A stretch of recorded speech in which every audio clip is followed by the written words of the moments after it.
my name is Colleen Roberts. I'm the Senior Trademark Officer of Antigua and Barbuda Intellectual Property and Commerce Office, also known as a BIPCO. And today we have Dr. Janil Gore Francis, the Chief Plant Protection Officer of Ministry of Foreign Affairs, Agriculture, Trade and Barbuda Affairs. Hi, Miss Francis. How are you today? I'm good, thanks. I'm good. Who are you and what is your background?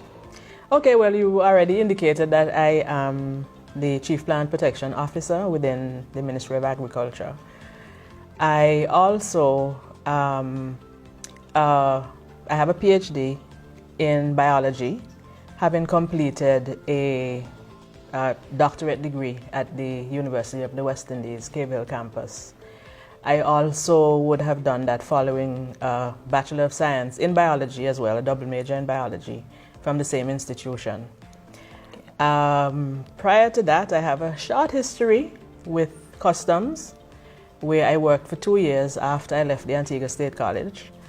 And then I worked with once I finished my first degree, I did a 1-year stint at the Chemistry and Food Technology lab, where I was involved in testing food, doing basic microbiological and chemical tests at the lab before I went off to do my second degree. Okay. So in a nutshell, that's it in my public life. But in my private life, I am a wife and a mother of 3 boys, 3 teenage boys. Great. What inspired you to pursue a path in biology with the area of plants?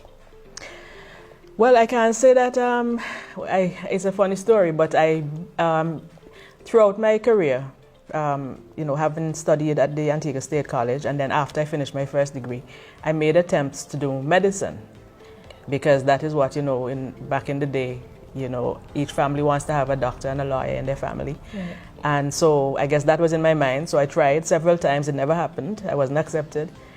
And I had just come back home for 1 year. After doing my first degree, and an opportunity came up at the University of the West Indies to do research in biology, and so I took that up, and that's what led me to this point. And I don't regret things having gone that way, because I always say that if something is destined to be, no matter what you do, it's gonna happen. So I think this is what I was meant to do. Professionally, what is your goal? I think. Having been in the plant protection, head of the plant protection organization in the government of Antigua and Barbuda for the last 20 plus years. I physically joined the agency in 1999, but I was transferred while I was out studying back in 1994. So next year will make, 30 years? So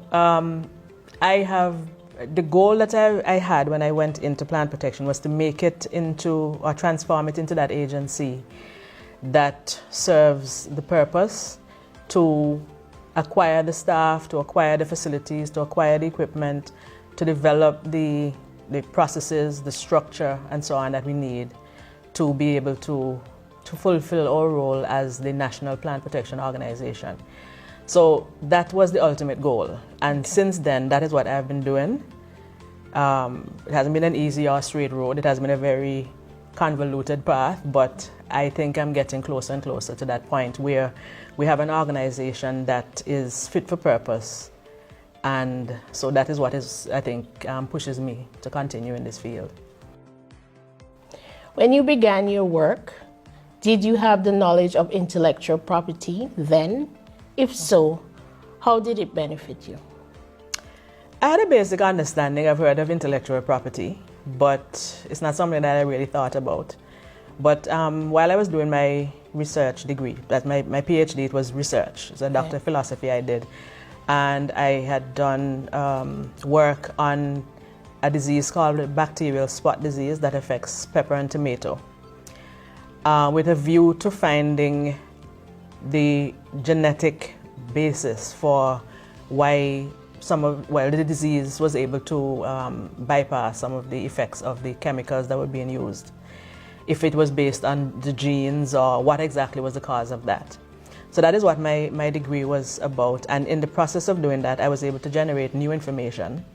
Obviously, when you're doing research, that's the whole idea, to generate new information. So I did that. And out of that, I was able to, along with my supervisor at the time, publish a couple of papers.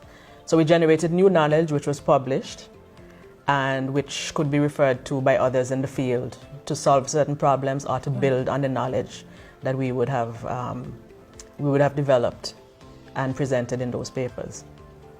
Okay. As you have developed your career, what advice would you give to women in Antigua in protecting their intellectual property? Okay. I would say that, first of all, they should seek legal advice. That's one of the things that you could do, because the approach you're going to take or what you're going to do would depend on what it is you have to protect. Right. Whether it's a product, whether it's a recipe, a process, maybe a mechanism that you think could make a particular piece of equipment work better. Whatever it is, you should seek advice from a legal person who can advise you as to what's the best way based on your product. Right. You know, and which option you should explore for your best advantage. What advice would you give to new innovator or entrepreneurs? Okay, well, first of all, I would say find something that you like first. So that's the first thing. If you're going to be doing something, do something that you enjoy, because it's not going to be an easy road. Like I said, with my experience, it wasn't an easy road, and you'll have the ups and you'll have the downs. But if you have a goal and you know exactly what it is you want to do, having chosen something that you like to do, then that's the first thing you need to do. So you must be clear as to what it is you want to do and where you're going. And then what you should also do as well, I would advise persons to do some market research to see the thing that you want to do. Is there a place for it out there? Will you find a market for it? Would there be some use for it? Can you make some sort of profit from it? Because as an entrepreneur, your whole idea is to be able to eke out a living from the work that you're doing. So that is what I would suggest as a second thing that you would do. You also need to, some things you can do on your own, depends on the nature of it, but there are times when you have a business that is impossible for you alone to do. So you may end up having to find people to work with. So you need to make sure that you select a strong team, people who are dedicated to the cause like you are. Right. So you select a team that is strong, that will support you in the way that to meet that goal and to go towards that goal that you have set for your business. And like I said, there's some downs. You're always going to have the downs, but you can't be deterred. So you must embrace the failures that you experience and use those as a stepping stone, as an example of what can happen. And you try to build on that so that you don't repeat that mistake, and use it as a learning experience as well. And then we live in a changing environment, so there are times that maybe the product that you have or the goal that you have set really doesn't fit, because things have changed so much. Climate change, who knows how climate change would affect your product or the goal that you have set. Right. Whatever it is that changes, people's tastes have changed. So you have to be aware of those things and be able to adapt your product so that it still remains relevant.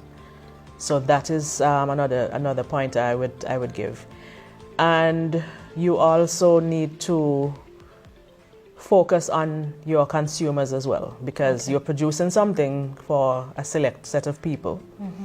And you have to be in tune with what their needs are, what their requirements are, and let that be one of your guiding points as well. So those are, in a nutshell, what some of the advice I would give to new entrepreneurs. So, Dr. Gore, Francis, how can we keep up with, to date, what you're doing? Well, as a head of plant protection and an agency, that is one of the things that we have to do, is to provide information to the public. Right. We are always in the media, we are always in the public's eye, providing information.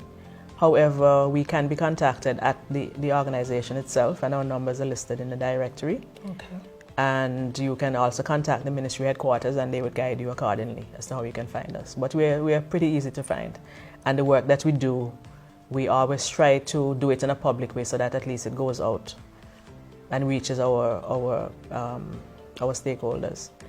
We also, as far as possible, try to include information on our ministry's webpage and Facebook page. Okay. And we are working on a website for plant protection as well. So it's no shortage of information, and it will be easy to find. As you go on Google and you will find information, you'll find our contact if you don't find the information that you're looking for. Okay, great. Thank you very much. You're welcome.